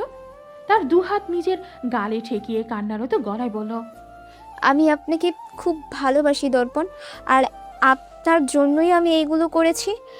আমি তাকে আপনার পাশে সাথে সহ্য করতে পারি না। কোনো নারী তার ভালোবাসার মানুষকে অন্য নারীর সান্নিধ্য সহ্য করতে পারে না। আপনি যখন তার চুল বেঁধে দেন, তার হাত ধরে রাস্তা পার করে দেন, বিশ্বাস করুন আমার ভেতরটা ছিন্ন ভিন্ন হয়ে যায়, বুকের ভেতর রক্তক্ষরণ হয়। আপনি কেন বুঝতে চান না? Please Darpan, give me I chance. আমি সিয়াশাকে কিচ্ছু করব না, আপনি শুধু আমার হয়ে যান। দর্পণ ধীর গতিতে নিজের হাতটা ছাড়িয়ে নিল, দৃঢ় কণ্ঠে বলল, আপনি কিছু করতে পারলে তো করবেন। বলেই আবারও ফোনটা তার মুখের সামনে তুলে ধরল, যেখানে সাফেদ নোটিশ কাগজে গোটা গোটা অক্ষরে লেখা তাকে চাকরি থেকে বহিষ্কার করা হয়েছে। অদ্রিতা বিস্ফোরিত নয়নে তাকালো দর্পণের দিকে, আর্তনাদের সাথে বলে ওঠে, আপনি এটা করতে পারেন না দর্পণ। দর্পণ ফোন পকেটে ঢুকিয়ে বলল, 1 ঘন্টার মধ্যে নোটিশটির প্রিন্ট কপি আপনার কাছে পৌঁছে যাবে। এটা ভাববেন না আপনি সিয়াশাকে মারতে চেয়েছিলেন কিংবা আমার ব্যক্তিগত বিষয়ে নাক গলিয়েছেন বলে এটা করছি। আপনার মতো একজন হিংসাসক্ত নারী আমাদের দেশের জন্য এবং এদেশের মানুষের জন্য আপনি ক্ষতিকর বলে মনে করছি। আজ নিজের স্বার্থে কাউকে মারতে চাওয়ার জন্য ঘাতকদের সাথে যুক্ত হতে পেরেছেন। আগামীকালে তাদের সমর্থনকারী হবেন না, তার কি গ্যারান্টি? আপনি দেশের জন্য কাজ করার যোগ্য নন। আসছি। ক্ষমতার অপব্যবহার করছেন। অপব্যবহার নয়, বলুন সদ্ব্যবহার। আমাকে দেওয়া ক্ষমতা দেশের সুরক্ষার্থে, আর আপনি দেশের জন্য ক্ষতিকর, তাই আপনাকে প্রতিহত করা আমার দায়িত্ব। আর একটা কথা বলি, আমি আমাদের মধ্যকার এই গোপন কথা গোপনে রাখলো কারণ এতে আমার ব্যক্তিগত বিষয় জড়িয়ে আছে। আমি চাই না এটা পাবলিক হোক। যখন সিয়াশা জানবে আপনি তাকে ব্যবহার করেছেন, তখন এই ভালোবাসা থাকবে? দর্পণ থমকায়, পা আপনা আপনি থেমে যায়, ঘাড় ঘুরিয়ে তাকায় অদ্রিতার দিকে। অদ্রিতাও তাকিয়ে আছে তার দিকে, মৃদু হেসে বলল, সাহিব চৌধুরী এই কেসে সবচেয়ে গুরুত্বপূর্ণ একজন। তার সাথে জড়িয়ে সব কিছু কেসকে গণিবিধি দান করবেন। সেইখানে সাহিব চৌধুরীর সবচেয়ে গুরুত্বপূর্ণ অংশ সিয়াশা চৌধুরী, যাকে আপনি নিজের কাজের জন্য ব্যবহার করেছেন। যখন সিয়াশা জানবে আপনি কেসের গতিবিধি বাড়ানোর জন্য তাকে নিজের সাথে জড়িয়েছেন, তখন থাকবে এত ভালোবাসা? বিশ্বাস করবে আপনাকে? উত্তর দেওয়ার প্রয়োজন বোধ না করলেও অন্তঃকরণে লুকিয়ে থাকা ভয় থেকে আপনা আপনি অস্ফুট স্বরে খানিক সান্ত্বনামূলক বাক্য বের হয়ে গেল। সবকিছুর ঊর্ধ্বে সে নিজের থেকেও আমায় বেশি ভালোবাসে। তাকে অবিশ্বাস করার সুযোগটুকুও দেওয়া হবে না। বলেই সে গটগট পায়ে ওই ফ্লোর ছেড়ে নিজের রুমে চলে আসলো। যাদের কাছে পোশাক অর্ডার করেছিল তাদের ফোন দিয়ে ইচ্ছে মতো ছেড়ে দেয়। তারা ক্ষমা চায়, কৈফিয়ত দিয়ে বলে ডেলিভারি ম্যান জেমে আটকে আছে। সে ফোন কেটে চুল আঁকড়ে ধরে বসে পড়ে বিছানায়। অদ্রিতাকে জোর গলায় বলে আসলেও একটা না বলতে পারা চিন্তারা জেগে বসেছে। সে যে কোনো মূল্যে ঘাতকদের খুঁজে বের করতে চেয়েছিল। এর জন্য যে সাইফ চৌধুরীকে টার্গেট করলেও সিয়াশাকেও কখনো নিজের টার্গেট করেনি। তবে সিয়াশাকেও নিজের প্রথম পদক্ষেপ বানিয়েছিল, যেটি থানচির ঘটনার পর মেয়েটির একটু সান্নিধ্যে ভালোবাসায় পরিণত হয়। এরপর থেকে সে সবসময় সিয়াশাকে এই সব কিছু থেকে দূরে রাখত। কিন্তু মেয়েটি যে অনেক আগে থেকেই জড়িত ছিল এই সকল কিছুর সাথে। গতকাল নিজামের কাছে সিয়াশার পরিচয় সহ ইচ অ্যান্ড এভরি সেকেন্ডের ইনফরমেশন ছিল। এমনকি মৃত আগন্তুক নাফিজের ফোনেও সিয়াশার বাল্যকাল থেকে বড় বেলার ছবি রয়েছে। এত সব কিছুর মাঝে যদি সিয়াশা তাকে ভুল বোঝে? কিছু সময় মাঝে বিধ্বস্ত হয়ে উঠল দর্পণ। কেসের চিন্তায় নয়, সিয়াশার চিন্তায়। তার চিন্তার কারণ যে চিন্তা দূর করার উপায়ও সেই। তৎক্ষণাৎ হোয়াটসঅ্যাপে ঢুকলো মেয়েটি অনলাইনে। ফোন দিতেই তৎক্ষণাৎ রিসিভ হলো। ভেসে উঠল ফ্যাকাশে উদ্বিগ্ন মুখ, বেরির মতো গোলাপি রসালো ঠোঁট দুটো একে অপরের সাথে এঁটে আছে, আখিদয় রাগে অশ্রুতে টলমলে হয়ে আছে। তপ্ত শ্বাস ফেলে দর্পণ সোফায় গা এলায় পায়ের ওপর পা তুলে শার্টের টপ বোতাম দুটো খুলে এসি ছেড়ে দেয়। দর্পণের এমন নির্লিপ্ততায় সিয়াসার রাগ তরতর করে বেড়ে যায়। অশ্রুসিক্ত নয়নে বলে, একটা সিঙ্গেল মেসেজ করার সময় হয়নি আপনার? উষ্ণধয়ে প্রশান্তির হাসি ফুটে ওঠে দর্পণের। কই, আগে তো কেউ এমন কৈফিয়ত চাইতো না তার কাছে। দিন শেষে তার জন্য অপেক্ষা করার মতো কেউ থাকতো না। কাজ শেষে কাউকে ফোন দিতে হবে এমন কেউ ছিল না। অন্তভাগে দর্পণের চারদিকের পৃথিবীতে ছিল শুধু একাকিত্ব, নিঃসঙ্গতা।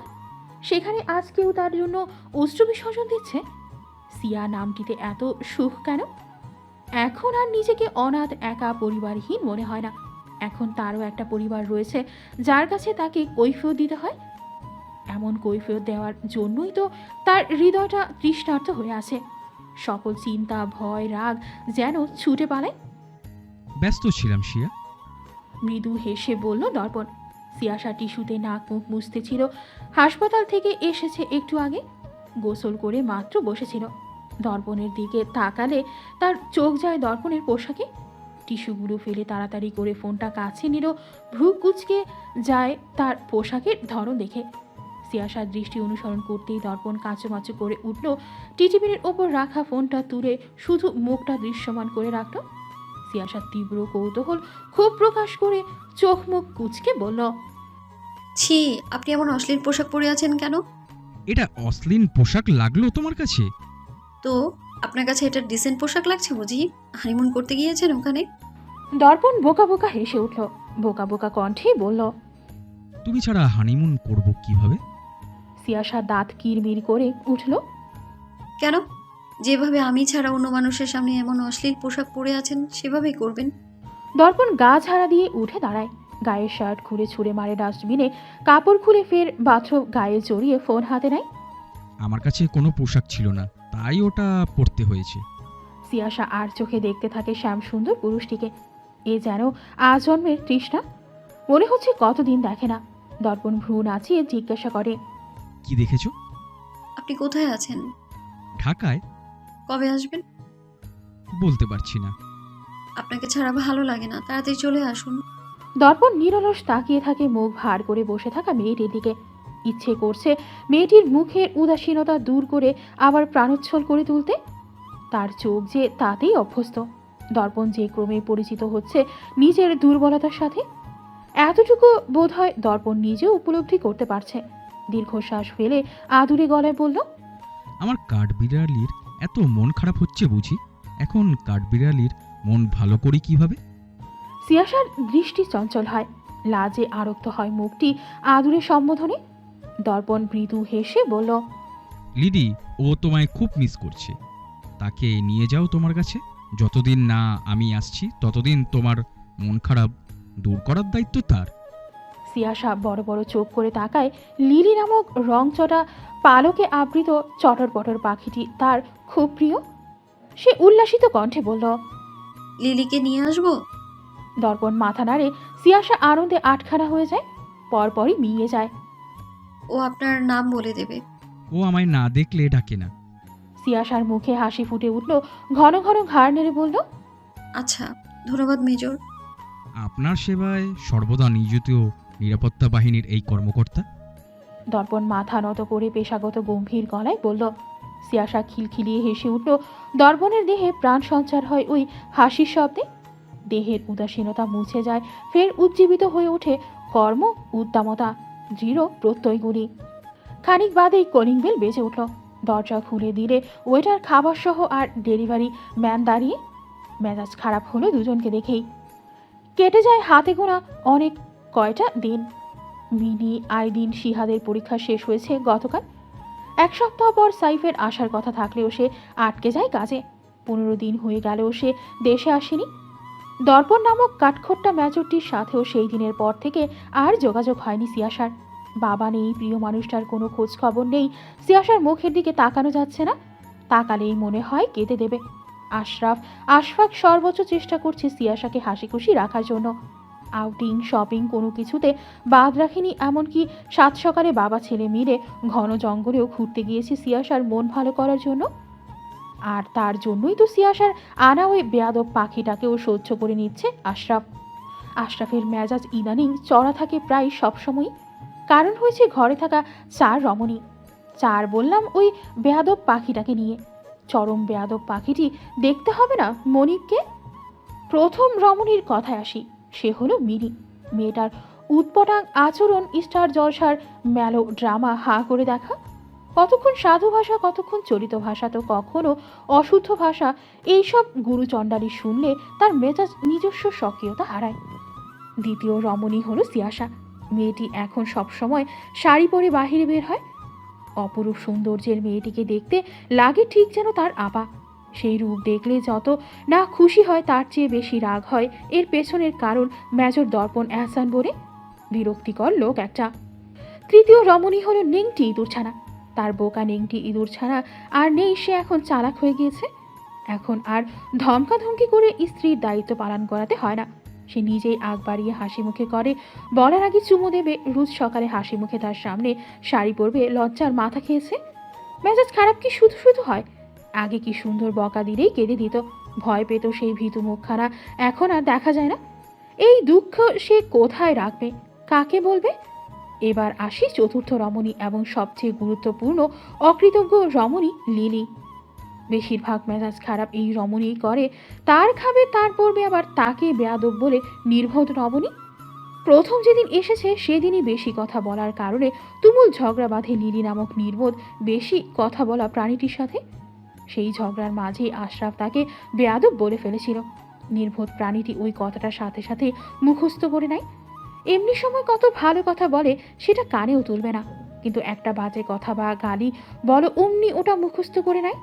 তারপর থেকে সারাদিন জপবে মামা বেয়াদব, বেয়াদব মামা, মামা বেয়াদব, শয়তান প্রাণী। এর জন্য সিয়া তাকে কম বকা দেয়নি। সে কোনো খারাপ কথা বলেছে ওর সামনে এসেছে থেকে তার সাথে পায়ে পায়ে ঝগড়া করবে, আবার নাটক করবে খাওয়ার সময়। কারো হাতে কোনো খাবার মুখে তোলে না তার হাত ছাড়া। বেয়াদব, অকৃতজ্ঞ, নির্বোধ প্রাণী। রাত 11:30, সোফায় বসে ফুঁসছে আশরাফ। রোষাগ্নি দৃষ্টি তাক করে রেখেছে ড্রয়িং রুমের এক কোণায় ঝুলতে থাকা খাঁচার ভেতরের রমণীর দিকে। এক নাগারে বুড়ো বলে যাচ্ছে। পৃথিবীর সবচেয়ে কুৎসিত শব্দ হলো বুড়ো। এই শব্দের সাথে তার অ্যালার্জি আছে। ঘটনা একটু আগে। বাসায় আসার সাথে সাথে মামা খিদে বলে কান পাকিয়ে ফেলেছে তার।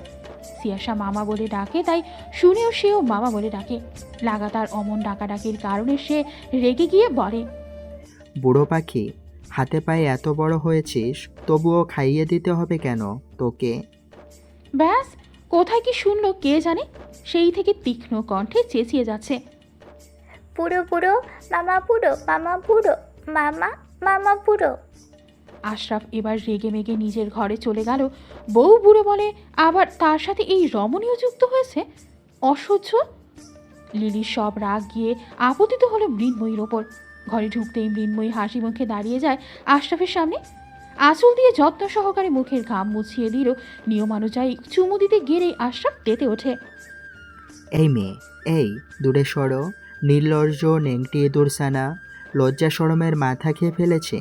দেখছি আজকালকার মেয়েরা, আগেরকার দিনের মেয়েদের মধ্যে যেটুকু যা শিষ্টাচার ছিল, এখনকার দিনে তার পা ধোয়া পানিটুকুও নেই। আগের দিনে স্বামীকে দেখলেই মেয়েরা মাথায় এক হাত ঘোমটা টেনে ভয়ে কাঁপত, আর এখনকার দিনের মেয়েরা স্বামী আসলেই গায়ে পড়ে। সি সি সি, কোথায় আসলো দুনিয়া?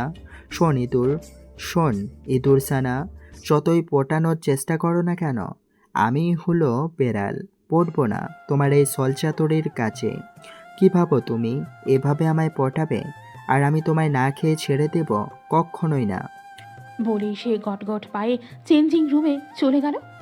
মৃন্ময়ী বাঘারা হয়ে তাকিয়ে থাকে তার গমনের দিকে। এই কোন আজব প্রাণীর সাথে সংসার করছে সে? রাগে অভিমানে টইটুম্বর হয়ে গেল হ্যাংলা পাত্রা রুগ্ন মৃন্ময়ী। তার কি কোনো আত্মসম্মান নেই? তার ধারে কাছেও ঘেঁষবে না সে। চেষ্টা করেছিল নিজেকে লোকটার মনের মতো করে গড়ে তোলার জন্য, কিন্তু লোকটার মনেরই কোনো ঠিক নেই। রাত 12টায় আশরাফ থমথমে মুখে ঘুমোতে আসে। মেয়েটি তখন বিছানায় একপাশে ঘুমিয়ে আছে। তেরসা চোখে সেদিকে তাকাতে তাকাতে এসি ছাড়ল সে। বুকে আসার জন্য ডাকতে হবে নাকি? কেন ডাকবে? সে হলো হুলু বিড়াল। নেংটি ইঁদুরকে যদি ডেকে বুকে আনতে হয় তবে তার আর কি মান সম্মান রইল? এসির পাওয়ার 22-এ দিয়ে সে শুয়ে পড়ল। 10 মিনিট বাদে নিজেই শীতে কেঁপে উঠল। তাড়াতাড়ি কাঁথা মুড়ি দিল সে। খানিক অবাক পানে মৃন্ময়ের দিকে উকি মেরে তাকায়। শীতে কাঁপছে আঁচল মুড়ি দিয়ে, তবুও কাঁথার ভেতর আসছে না। সে আবার নিজের জায়গায় শুয়ে গম্ভীর গলায় বলতে লাগলো, যেই নারী স্বামীর দিকে পিঠ দিয়ে ঘুমায় তার উপর ফেরেশতারা সারা রাত লানত দেয়। তওবা তওবা, আল্লাহ তাআলার লানত যে কত ভয়ঙ্কর তা যদি কোনো নেংটি ইঁদুরের ছোট্ট মাথায় ঢুকতো তবে আর সে এমন কাজ করতো না। আল্লাহ আমাদের আশেপাশের সকলকে লানতের হাত থেকে রক্ষা করুক, আমিন। এমন বলতে বলতেই সে মাথায় হাত দিয়ে চোখ বুঝল। মিনিট 2 যেতেই দুজনের মধ্যকার দূরত্ব শূন্যে পরিণত হলো। কাঁথার ভেতর পাশে কারো অস্তিত্ব পেতেই আশরাফ কাঁধ ফিরে ঘুমালো। অনতিবিলম্বে কচ্ছপের গতিতে নরম রুগ্ন দেহটি সেটে গেল বলিষ্ঠ যুবকের সাথে। সাথে সাথে দুটো বলিষ্ঠ হাতের বেড়ি বাঁধে আটকে গেল হ্যাংলা পাতলা রুগ্ন দেহটি। অন্ধকারাচ্ছন্ন ডোবা নিস্তব্ধ ঘরটিতে শুয়ে থাকা দুই মানবীর মুখেই তখন লেগে আছে তৃপ্তির হাসি। তা যেন মিলিয়ে গেল সেই অন্ধকারাচ্ছন্ন ঘরটির অন্ধকারের মাঝে। আশরাফের সাথে বনি বনাই পেরে ওঠে না মৃন্ময়ী। লোকটা তাকে তো কখন কিভাবে চায় এটা তার বোধগম্য নয়, বোঝার কথাও নয়। কোথায় হুলো বিড়ালের বিরাট মস্তিষ্ক আর কোথায় নেংটি ইঁদুরের ছোট্ট মস্তিষ্ক? বিরাট তফাৎ। উপর থেকে আবার লোকটা রকচটা। দিনগুলো ওভাবেই এলোমেলো কেটে যায়, তবুও অন্তভাগে স্বামীর বুকে ঠাঁই মেরে। এটা এক না বলা প্রশান্তি অন্তত একটা স্ত্রীর কাছে। ধীরে ধীরে চোখে কাজল টানল মৃন্ময়ী। এখন আর চোখ দুটো অতল গহ্বরে ঢুকে নেই। ভাষা ভাষা দুটো স্বচ্ছ চোখ, ঠিক যেন দিঘির জলের ভাষা পদ্ম। প্রায়শই রাতে চোখের পাতলা আবরণে কারোর ঠোঁটের ছোঁয়া পায়। লিপবাম লাগতে থাকা ওষ্ঠাদয় বিস্তৃত হয়ে গেল লাজুক হাসিতে। ঘন কালো লম্বা চুলগুলোকে মুক্ত করে দিলে এক অপার সৌন্দর্যের বহিঃপ্রকাশ ঘটে। আর শীতে নিজেকে আপাদমস্তক দেখতে লাগলো। বাসন্তী রঙের শাড়ি জড়িয়েছে দেহে, এখন আর অতটা রুগ্ন নেই বলে বুড়ো লোকটার যোগ্য বউ দেখতে লাগছে। বিয়ের এত মাস পরে বুড়ো লোকটার জন্য সেজেছে। গলায় হাতে কানে জড়িয়েছে তার দেয়া অলংকার। এখন দেখার বাকি রাগচটা মেজাজের লোকটি কি প্রতিক্রিয়া দেখায়। রাত 12টা। রাতের খাবার খেয়ে সকলে যে যার রুমে গিয়েছে, কিন্তু আশরাফ সে এখনও ঘরে যেতে পারেনি। লিলির সাথে এক দফা ঝগড়া করে আশরাফ রাগে ফুসফুস করতে করতে কাঁচামরিচ তুলে ধরল তার মুখের সামনে। লিলি তখনও মামা লোভী লোভী মামা লোভী লোভী বলে চেঁচিয়ে যাচ্ছে। এই লোভী শব্দটা একটু আগে শিখেছে, সেটাও আশরাফের কাছ থেকেই। ঘরে ঢুকতে পারেনি, এর মধ্যেই শুরু করেছে মামা খিদে, মামা খাবার খাবার, খিদে খিদে। তাকে দেখলে বেয়াদব পাখিটির খিদে পায়। সব তাকে জ্বালানোর ধান্দা। সে যা পছন্দ করে না তাই এই বেয়াদব মেয়ে বেশি বেশি করে। ঝগড়া করতে করতে বলে ফেলেছে লোভী মহিলা, বেয়াদব মহিলা। লোভীটুকুই শুধু কানে শুনেছে, মহিলাটুকু আর শোনেনি। সেই থেকেই চেঁচিয়ে যাচ্ছে এভাবে। আশরাফ কাঁচামরিচ দিতেই সে উগ্রভাগে মুখে নিয়ে নিল সেটি। কাঁচামরিচ তার প্রিয় খাবার। আশরাফ ভ্রুকুটি এক করে দেখছে কিভাবে মজা মজা করে কাঁচামরিচ খাচ্ছে। খিটখিটে মেজাজে বলল, ঝাল খেয়ে খেয়ে ঝগড়ুটে মহিলা হয়েছ, মধু খেলে তো মুখে একটু মিঠা ভাব থাকতো। লিলি খেতে ব্যস্ত। আশরাফের কথা কানে তোলেনি। জোর বাঁচা বেঁচে গেল আশরাফ, নয়তো এখান থেকেও খারাপ শব্দটা বেছে বেছে মুখস্থ করে নিত। সে কাঁচামরিচ খাইয়ে নিজের ঘরের দিকে পা বাড়ায়। তাদের বাড়িতে এসেছে থেকে এই লিলি নামক মহিলাকে তার খাইয়ে দিতে হয়। কি এক যন্ত্রণা! মনিব জ্বালায়, এখন মনিবের ছানাপোনাও জ্বালায়। দুটোর একটাকেও সে সহ্য করতে পারে না। ড্রয়িং রুমে ছাড়তে যাবে তখনই কানে আসে আবার সেই তীক্ষ্ণ কণ্ঠে বেয়াদব মহিলার কণ্ঠ, জগুতে জগুতে মামা, মামা জগুতে। আশরাফ ফুঁসে উঠে রোষাগ্নি দৃষ্টি নিক্ষেপ করে লিলির দিকে। লিলি সে নির্বিকার চঞ্চল দেহে ছটফট করছে আর বলছে মামা ঝোঁকরুটে। সে ধূপধাপ পা ফেলে নিজের ঘরে ঢুকে যায়। ঘরে ঢুকতেই কাউকে নজরে আসতো না। সে তাড়াতাড়ি করে ঘুমানোর জন্য ফ্রেশ হয়ে নেয়। মুখ মুছতে মুছতে সে এদিক ওদিক চোখ বোলালো, গেল কোথায়? খাবার খেয়েই তো ঘরে এসেছিল। বলতে বলতেই নজর আটকে বারান্দার সুসজ্জিত সবুজ গাছগুলোর মাঝে কাঠালি চাপার ন্যায় ফুটে ওঠা এক রমণী। পা দুটো স্থির থাকতে পারে না। সুরসুর করে বারান্দায় চলে গেল সে। বারান্দার রেলিং ধরে দাঁড়িয়ে আকাশ দেখছে। আশরাফ আপাদ মস্তক দেখে নিয়ে ভ্রুকুটি এক করে বিড় করে বলল, মরার শখ জেগেছে নাকি? কারো উপস্থিতি টের পেয়ে মৃন্ময়ী ত্রস্ত পায়ে ঘরে ঢুকে এলো। আশরাফ লাইট অফ করে মাত্র বিছানায় শুয়েছে। খানিক বিরাগ ভাজন হয় ছোট হৃদয়টিতে। একটিবার দেখলও না তাকে, অথচ এর কারণেই তাকে একদিন পা টিপিয়েছিল। সে সাজগোজ খুলল না, বরং ঝঞ্ঝাটপূর্ণ আভূষণ নিয়েই বিছানায় শুয়ে পড়ল। তবে নিজের পাশে নয়, আশরাফ কাঁধ ফিরে ঘুমানো ছিল। মৃন্ময়ী ঠিক আশরাফের সামনে কাঁথার ভেতর ঢুকে যায়। আশরাফের চোখ জোড়া খুলে পড়ার উপক্রম। ভালো উন্নতি হয়েছে নেংটি ইঁদুর ছানার। দু হাতে আগলে নিল মৃন্ময়ীকে। এক হাতে থুতনি চেপে এদিক ওদিক ঘুরিয়ে ভালো করে দেখে নেয় কাজল টানা ওই চোখ দুটো। গম্ভীর গলায় বলল, এত সাজগোজ কার জন্য? মৃন্ময়ীও একই রকম গম্ভীর গলায় বলল, এক বুড়ার জন্য। মেজাজটা ধপ করে জ্বলে উঠল আশরাফের। আবার সেই বুড়ো চিবিয়ে চিবিয়ে বলল, মরার শখ জেগেছে আগেই বুঝেছিলাম, এখন দেখছি সবচেয়ে জঘন্য মৃত্যুর জন্য পয়তারা করছো। তো কি বলো, চিবিয়ে খেয়ে ফেলি এই ইঁদুরছানাকে? কতদিন আর ইঁদুরছানাকে ভবঘুরে হয়ে ঘুরতে দেব? তার উপর আবার আটা ময়দা মশলা দেখে লোভনীয় ইঁদুর হয়ে সামনে এসেছো। মৃন্ময়ী ফিক করে হেসে উঠল আশরাফের কথায়। আশরাফ কপাল কুঁচকে ঠোঁটে ঠোঁট চেপে তাকিয়ে আছে মৃন্ময়ী হাস্য উজ্জ্বল মুখের দিকে। মৃন্ময়ী আরও সেটে যায় আশরাফের বুকের সাথে। দু হাতে বলিষ্ঠ দেহটি জড়িয়ে ধরে বলল, ইঁদুর ছানা তো হুলো বেড়ালেরই খাবার, যখন মন চাই খেতে পারে। এই দুর্বল ইঁদুর ছানার কি অত সাহস আছে যে হুলো বেড়ালকে বারণ করবে? চোখে মুখে রাজ্যের বিস্ময় ভাব, ওষ্ঠদয়ে ক্ষীণ হাসি। ক্ষীণ সময় ব্যয়ে হ্যাংলা দেহটি বলিষ্ঠ দেহের পিষ্টনে সচকিত হলো।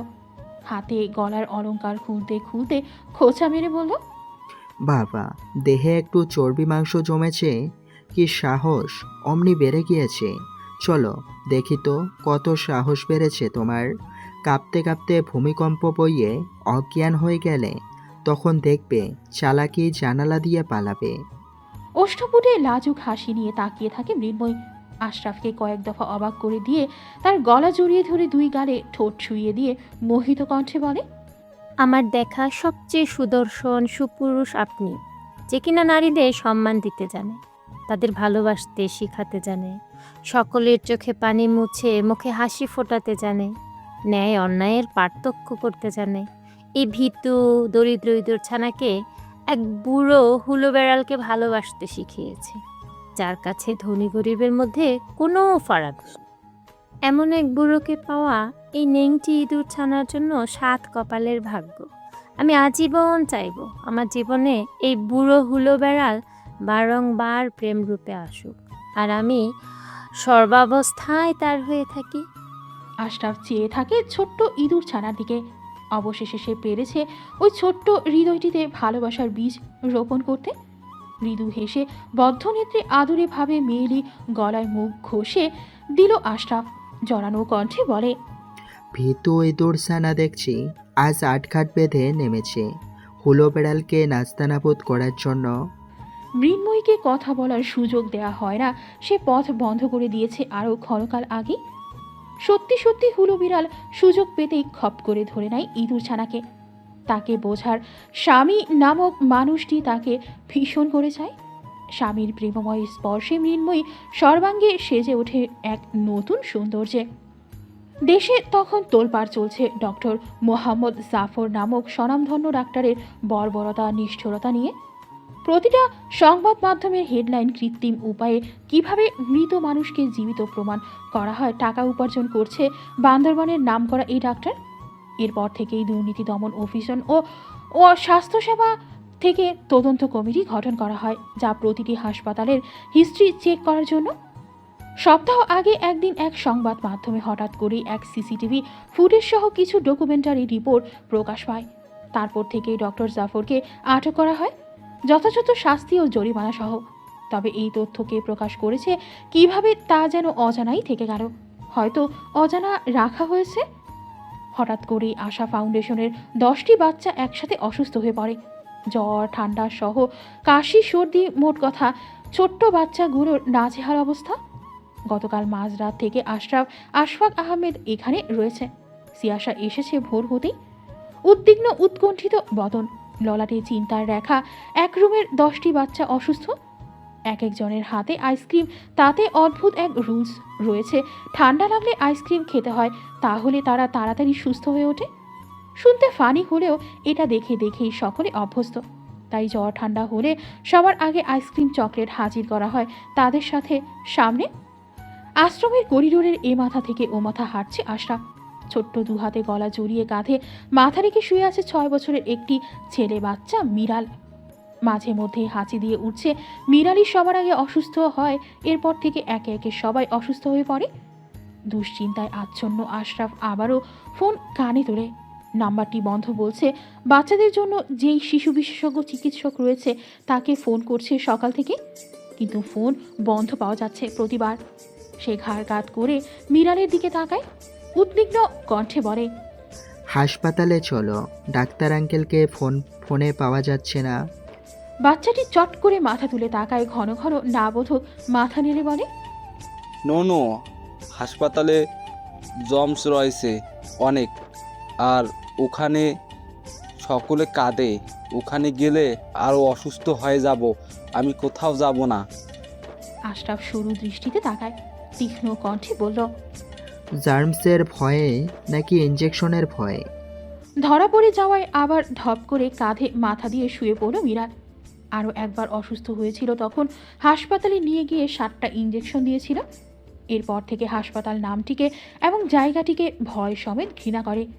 আশরাফ ডানে বামে মাথা নেড়ে আবারও হাঁটা শুরু করল। কাটা কাটা চুলগুলোতে মলিন মুখে হাত বুলিয়ে দিতে লাগলো সিয়াসা, দৃষ্টি নিবদ্ধ লাল হওয়া মুখটির দিকে। হাত বাড়িয়ে পারদ মিটারটি জিহ্বার নিচে থেকে বের করে তুলে ধরল সিয়াসা। 102 ডিগ্রি। ম্লান কণ্ঠে জিজ্ঞাসা করল,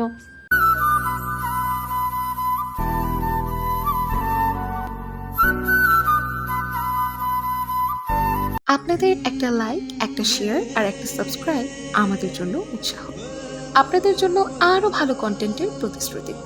আপনার ছোট্ট ক্লিকে আমাদের পথ চলা বড় হয়। আপনাদের পাশে পেলে আমরা পারবো আরো অনেক কিছু। তাই দেরি না করে এখনই এক্সট্রিমার্স লাভ স্টোরি চ্যানেলটি লাইক দিন, শেয়ার করুন প্রিয়জনের সাথে, আর সাবস্ক্রাইব করে থাকুন আমাদের সাথে।